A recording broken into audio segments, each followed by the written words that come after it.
to introduce our next guest of honor, Chief Guest Dr. Gyanendra Nath Singh sir. Dr. G.N. Singh is the Secretary cum Scientific Director of the Indian Pharmacopoeia Commission, has been discharging the functions and duties of Chief Scientific and Executive Officer. He is holding charge for the Drugs Controller General of India, Ministry of Health and Family Welfare, Government of India since 21st Feb 2012.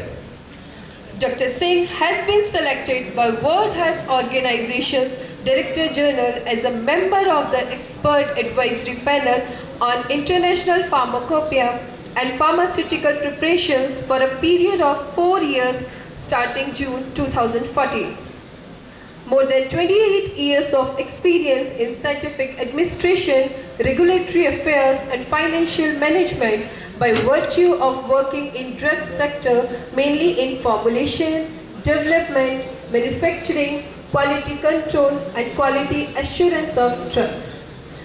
He involved in research programs in the area of physical pharmacy and responsible for formulation development and research of new products consisting of solid dosage forms, parenteral and other as research associate and pool officer at Banaras Hindu University from June 1987 to July 1989. At BHU also involved in teaching of graduate and postgraduate pharmacy students. He is awarded with Shri Anand Mason Award 2015 for supporting patient safety and quality healthcare at Varanasi on August 9, 2015 with Partnership for Safe Medicines India. Dhanvantri Award for 2014 on 16th November for protecting India and culture in the area of health and medicines by Akhil Bharatiya Vidayat Parishad, Varanasi. IDMA, APA, PAC 2006 conferred Award of Excellence in Indian Pharmacopoeia Development for the contribution made to the discipline of pharmaceutical analysis and regulatory affairs. He has authored or published about 110 research papers in leading journals and periodicals. He has been guided for master's and doctorate students in pharmaceutical sciences. It is a pleasure to have you with us. May I request Honorable Dr. G.N. Singh sir, please come and address for our audience. Thank you, ma'am, for your kind introduction. First of all, good morning, ladies and gentlemen who are present in the hall. Today I am very fortunate to see the beautiful campus of Metro Pharmacy, Nursing, Paramedicals, and I got an opportunity to meet the persons who are running this institution. Gupta ji family, Purushottam Lal Gupta ji, who is the pioneer person of healthcare sector. He transformed this area into a very important educational platform. Sir, on behalf of all the people who are present here, Gupta ji हम लोग आपका बहुत आभार व्यक्त करते हैं और अपने पिताजी से जाके कहिएगा, तीनों लोग गुप्ता फैमिली, आप मैडम तीनों लोगों से आग्रह है कि उन्होंने क्या दूरदर्शिता सोची होगी कि India needs skilled manpower in healthcare sector. We are very fortunate. Today we are having Dr. Kamini Walia ji, a well-known person of ICMR. She is doing excellent job on AMR when I interacted with her. Dr. Jayaprakash ji, with whom we work together at Indian Pharmacopoeia Commission and from various forums.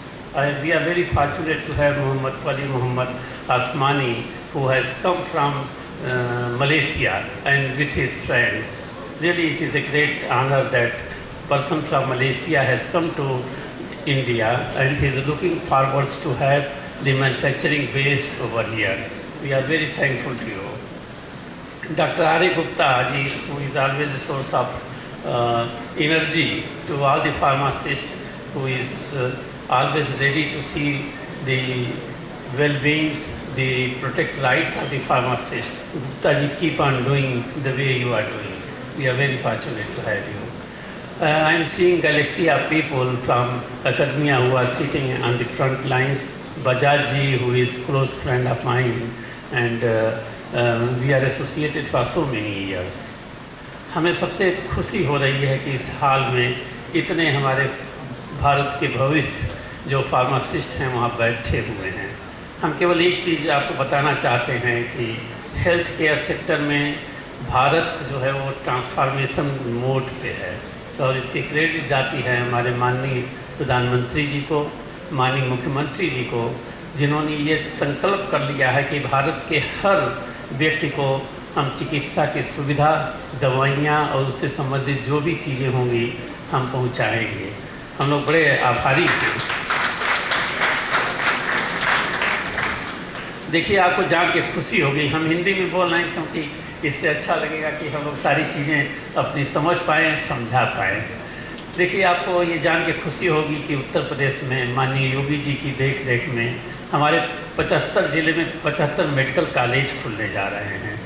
हर जगह pharmacy institution खुलने जा रहे हैं। अभी पिछले दिनों budget से पहले माननीय मुख्यमंत्री जी से हमारी बातचीत हो रही थी, तो हमने उनसे निवेदन किया कि एक university of pharmaceutical sciences and development खोल दिया जाए। उन्होंने इन प्रिंसिपल एग्री कर लिया, और हो सकता है कि अगले साल तक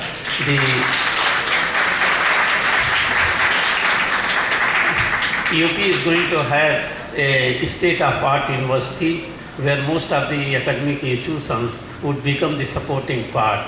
इसमें सबसे जो दिक्कत होती है हमारे फार्मासिस्ट भाई जो यंग यहाँ बैठे हुए हैं, क्योंकि इनकी स्किल डेवलपमेंट ठीक से नहीं होता, जो हमने अपने जीवन में देखा है। देखिए, जब हम लोग पढ़ते थे तो बहुत कम इंस्टीट्यूशन थे, केवल 7-8 भारत में इंस्टीट्यूशन थे। पढ़ाई बड़ी ज़बरदस्त होती थी। हमारे जफ़र भाई ने बताया कि अभी जो स्टूडेंट्स हैं they are not focusing deep for understanding of this subject, they want everything to be given on a fast mode. हम ये बताएंगे कि लाइफ में कोई फास्ट मोड नहीं होता। ग्रेजुअली अगर आप चलेंगे, डीप अपनी पढ़ाई करेंगे, स्किल डेवलपमेंट करेंगे, तो हम ये दावे के साथ कह सकते हैं कि भविष्य आपका है। ऐसा हम क्यों कह रहे हैं? अभी कुछ देर के बाद हम अपने जीवन वृत्त एक तैयार किए हुए हैं, आधे घंटे का है, जो दिखाया जाएगा। हमने मैनेजमेंट से कहा क्योंकि कि आइडियल्स कौन है, तो उन्होंने बताया सब यंग फार्मासिस्ट हैं। तो हम बाद में मैनेजमेंट से रिक्वेस्ट करेंगे कि वो दिखाएं। देखिए, जो चीज़ें आप यहाँ पे फेस कर रहे हैं या करने वाले हैं, वो हमने वो जीवन में सब फेस किया है। कैसे एक गाँव का व्यक्ति फार्मेसी पढ़ने जाता है, उसका मन इंजीनियरिंग में था, लेकिन इंजीनियरिंग से उसके फादर ने सजेस्ट किया कि नहीं, तुम फार्मेसी पढ़ लो। फिर फार्मेसी पढ़े, फिर चैलेंजेस आए, और फार्मेसी एक ऐसा प्रोफेशन, पायस प्रोफेशन है कि जिसमें अगर आप आ जाते हैं तो भविष्य बड़ा उज्जवल है। पहले कठिनाइयों का दौर होता है, लेकिन बाद में जो अपॉर्चुनिटीज़ होती हैं वो अनलिमिटेड होती हैं। हम लोग 25 लोग काशी हिंदू विश्वविद्यालय में पढ़े थे, और कोई भी हमारे साथ का ऐसा मित्र नहीं है जो 2 करोड़ रुपए से कम के पैकेज पे हो। तो आपका भी भविष्य ऐसे ही रहेगा। अभी आपको लगेगा कि हमें 10,000 की नौकरी नहीं मिल रही है, 20,000 की नहीं मिल रही है, लेकिन हम दावे के साथ कह सकते हैं कि अगर आप पढ़ाई अच्छी किए हुए हैं, स्किल आपकी अच्छी है, तो स्काई इज़ द लिमिट। इसका उदाहरण इसलिए हम देते हैं कि जब हम हम 77 में भी फार्म करने गए थे, उस ज़माने में हम टोटल इम्पोर्ट डिपेंडेंट नेशन थे। आज भारत की ताकत आप देखिए कि पूरी दुनिया में करीब 194 देशों को भारत की बनी हुई दवाइयाँ दी जाती हैं। Make in India, we made it successful.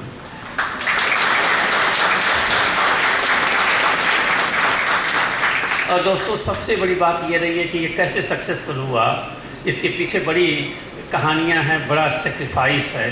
अभी हमारी कामनी जी बता रही थी कि YK हमीद साहब जो हैं एंटीबायोटिक्स एक इंट्रोड्यूस करना चाहते हैं, जिससे कि भारत की जनता को एंटी माइक्रोबियल रेजिस्टेंस पे सबसे ज़्यादा उससे सहूलियत हो पाए। देखिए, एंटी माइक्रोबियल रेजिस्टेंस 2011 में हम लोगों ने एक जयपुर डिक्लेरेशन किया था, जिसमें WHO जो हमारी कंट्री ऑफिस है, हमारे उस समय देसी राजू साहब सेक्रेटरी हेल्थ होते थे और एक गफूर साहब चेन्नई से आए हुए थे, और हम लोगों ने जयपुर में जाके वहाँ पे सारे माननीय मंत्री जी गए थे, हमारे उस समय गुलाम नबी आज़ाद जी थे, और डिक्लेरेशन हुआ। उससे ये फ़ायदा हुआ कि हमने ड्रग कॉस्मेटिक एक्ट और रूल्स में चेंजेस लाए। आपको जान के खुशी होगी जब आप फोरेंसिक फार्मेसी पढ़ते होंगे तो उसमें शेड्यूल H1 डाला गया, इसलिए डाला गया कि जो 3rd generation 4th generation antibiotics हैं, they are the major causative of the antimicrobial resistance. Government decided on the public demand and international challenges कि no India should take a lead, और तब हमने शेड्यूल H1 बनाया। उसका ये फ़ायदा हो गया कि इनडिस्क्रिमिनेट यूज ऑफ एंटीबायोटिक्स करीब करीब रुक गई हैं।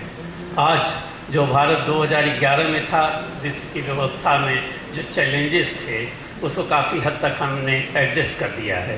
अभी हम बात कर रहे थे तो हमने अपनी कामनी मैडम से, डॉक्टर जयप्रकाश से अनुरोध किया कि हम लोग pharmaco business programme of India चलाते हैं, जिसमें करीब करीब 800 हमारे adverse drug reactions monitoring centres हैं।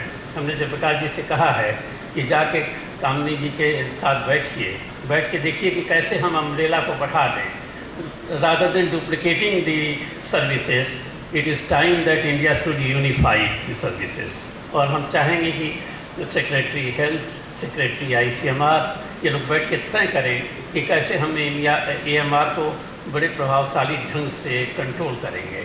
देखिए, आज भारत 2070 में माननीय प्रधानमंत्री जी ने, आपको लोग न्यूज़ में सुनते होंगे कि हम 0 इमिशन कार्बन पे जा रहे हैं। हम ये तय करें कि कोई 10 साल के अंदर अंदर AMR का इशू भारत सबसे अग्रणी मुल्क होगा, जो प्रॉपर कंट्रोल करता है, यूज़ बिल्कुल रिस्ट्रिक्टेड रहता है। जब ज़रूरत हो तभी गांव में डॉक्टर के पास जाइए, डॉक्टर अगर एंटीबायोटिक्स विटामिन नहीं देता है तो लोग कहते हैं ये डॉक्टर ही बेकार है। इस मनोस्थिति से हमें निकलना होगा।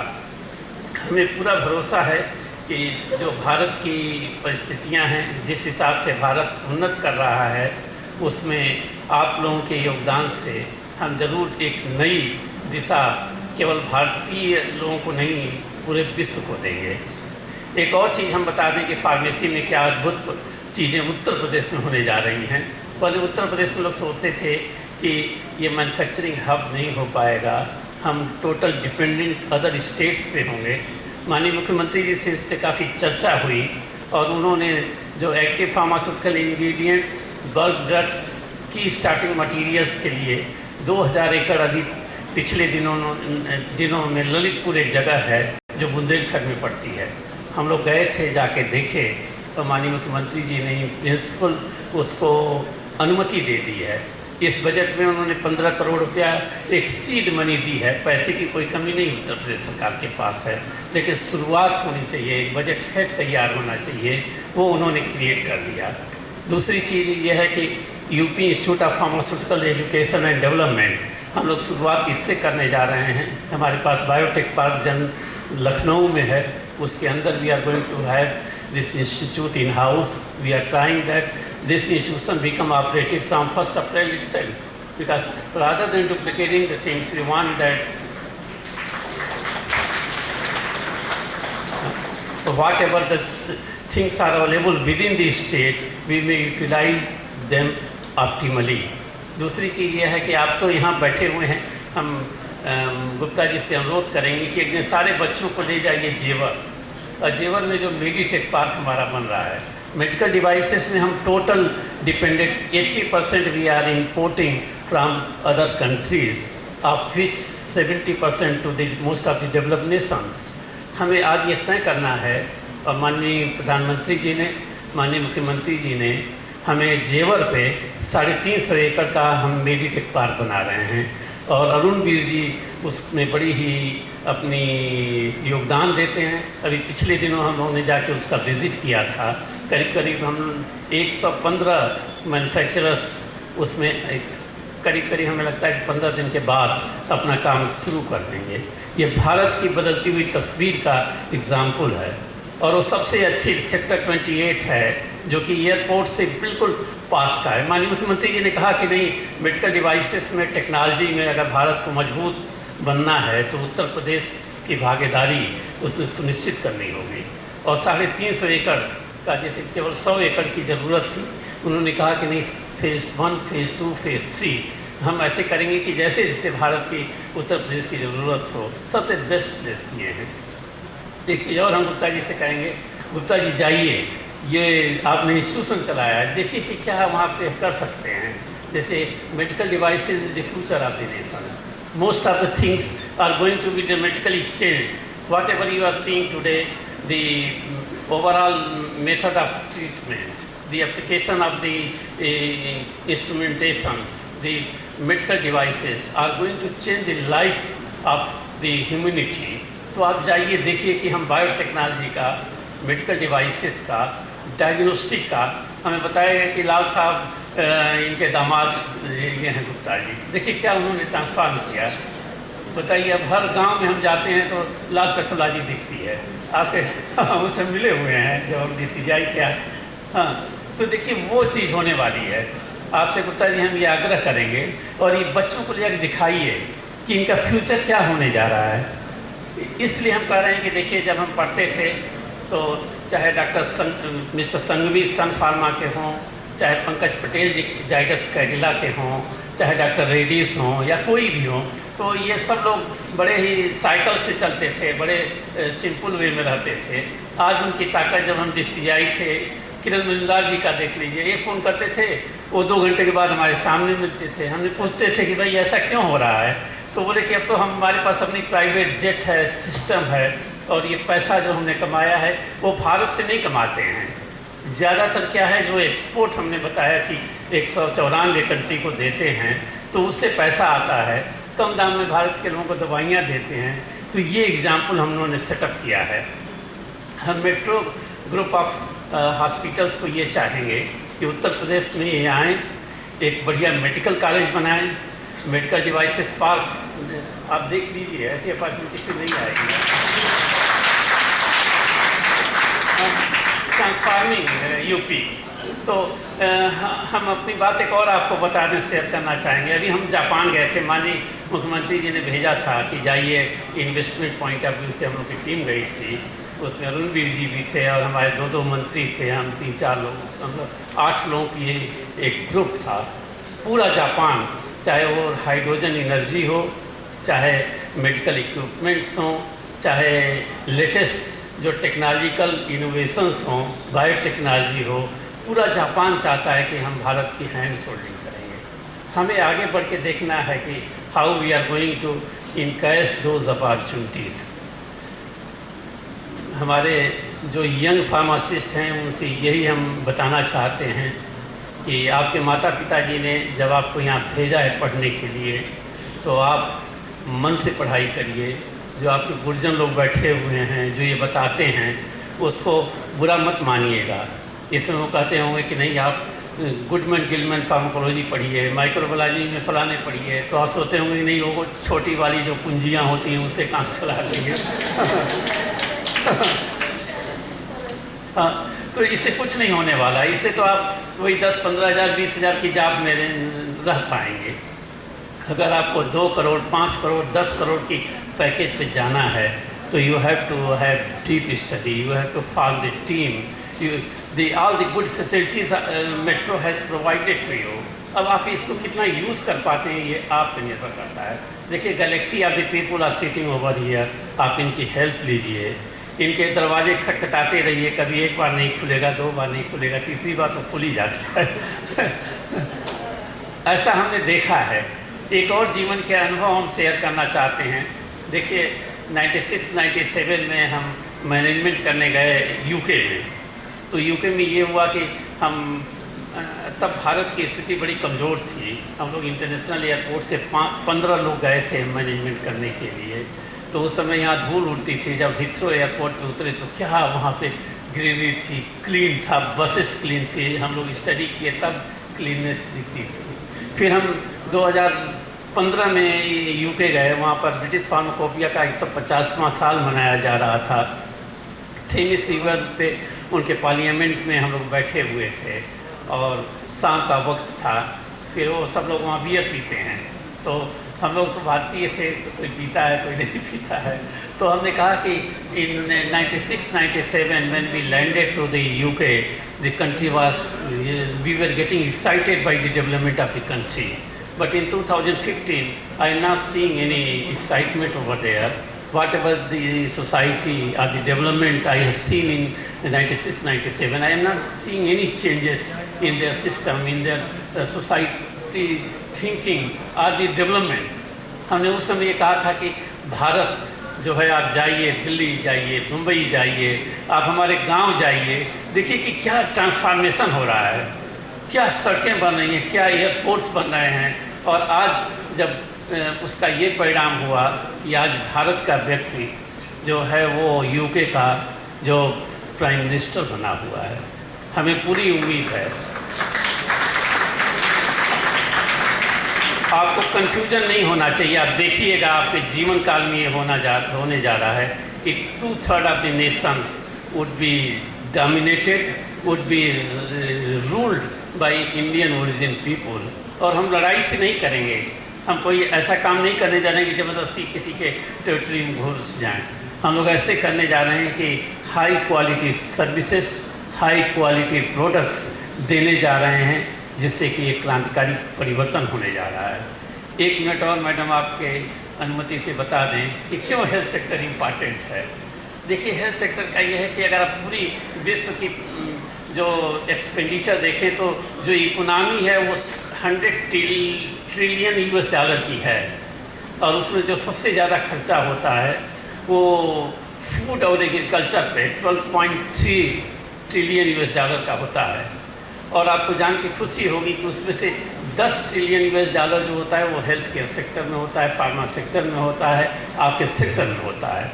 आप IT सेक्टर में देख लीजिए, ऑटोमोबाइल्स में 2.3 ट्रिलियन US डॉलर होता है, और आपकी जो एनर्जी है उसमें 5 ट्रिलियन US डॉलर्स होता है। तो उनकी इतना लिमिटेड स्कोप होता है, वो खाली दिमाग से सोचते हैं कि नहीं हम किस डिसिप्लिन में फंस गए हैं। हमें पूरा भरोसा है कि जिस तरह से भारत की उन्नति हो रही है, विशेषकर Uttar Pradesh health care sector में हो रही है, जो माननीय मुख्यमंत्री जी का परिकल्पना है कि 1 ट्रिलियन US डॉलर इकोनॉमी, हम तो कहते हैं केवल हेल्थ सेक्टर में अगर हम लोग ठीक से काम कर लें तो फिर 5% तो हम लोग वैसे ही कर लेंगे, तो 3 ट्रिलियन जो हमारी 3.5 ट्रिलियन आज इंडिया की इकोनॉमी है, वो वैसे ही आपकी 10 ट्रिलियन US डॉलर्स में हो जाएगी।